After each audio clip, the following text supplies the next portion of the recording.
Miss হবে না আপনার পছন্দের টিভি শো। দেখুন জি5 অ্যাপে একদম ফ্রি। এটা সবাই জানে হ্যাঁ যে আলোর সাথে আমার ঝামেলা হয়েছিল, আমি মাথা গরম করে ফেলেছিলাম। আমি ওকে বলেছিলাম যে নির্দয়ভাবে বলেছিলাম বাড়ি থেকে চলে যাও। ও প্রেগনেন্ট অবস্থায় বাড়ি থেকে চলে গেছে, বাপের বাড়ি চলে গেছিল। এমন কোনো ব্যাপার নয়, এটা সবাই জানে। হ্যাঁ সেটা না হয় সবাই জানে যে আমাদের ঝগড়া হয়ে গেছিল, চলে গেছিল। হ্যাঁ কিন্তু কেন ঝগড়া হয়েছিল আদি, সেটা কি কেউ জানে? জানে না, কিন্তু আমি জানি।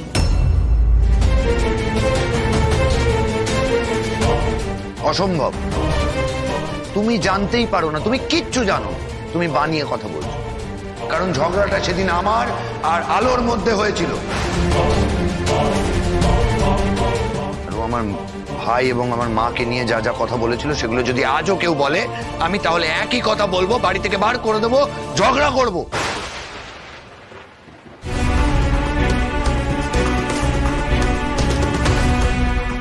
আমার মা এবং ভাইকে সন্দেহ করছে, বলছিল যে ওরা নাকি বড় কিছু একটা ঘটানোর চেষ্টা করছে।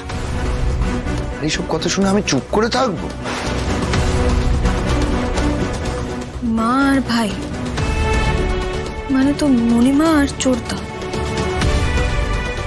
ফুটিতে তো এই ব্যাপারে আমাকে কোনোদিন কোনো কিছু বলেনি। ফুটিতে এমন কি বলেছিল হিরোবাবু কিছু, হিরোবাবু এতটা রেগে গেছিল। কি হলো, চুপ করে আছো কেন? এবার উত্তর দাও। সেগুলো তো সত্যি কথা, আর সত্যি কথা শুনে সবার খারাপ। না আমি শুনতে চাই না, আমি এরকম সত্যি কথা শুনতে চাই না। কারণ এগুলো মিথ্যে কথা আমি জানি, আর তোমার এই বানানো সত্যি আমি একদম শুনতে চাই না। আমি শুনতে চাই না যে আমার ভাই চোর, ও কোনো অন্যায় করতে পারে।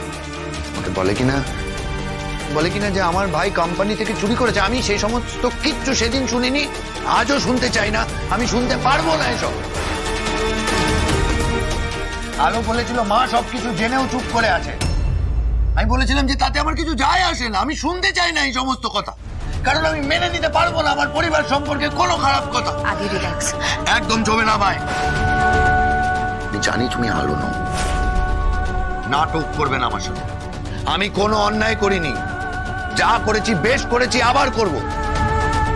আজকে যদি তোমার জায়গায় আলো থাকতো, ও যদি একই কথা বলতো, আমি ওকে বাড়ি থেকে বার করে দিতাম। আমি আমার পরিবারের লোকেদের নামে একটা খারাপ কথা শুনতে চাই না। আমার পরিবার আমার কাছে ভীষণ ইম্পর্টেন্ট। ওরা চুরি করুক, যা খুশি করুক, আমি জানতে চাই না, আমি কোনো কথা জানতে চাই না। আমি শুধু জানি যে ওরা আমার পরিবার, ওরা আমার জন্য খুব ইম্পর্টেন্ট। এই ব্যবসায় যতটা আমার অধিকার আছে, ওদেরও অধিকার আছে। কিন্তু তুমি তো তোমার মায়ের সৎ ছেলে। একদম চুপ করো, শাট আপ।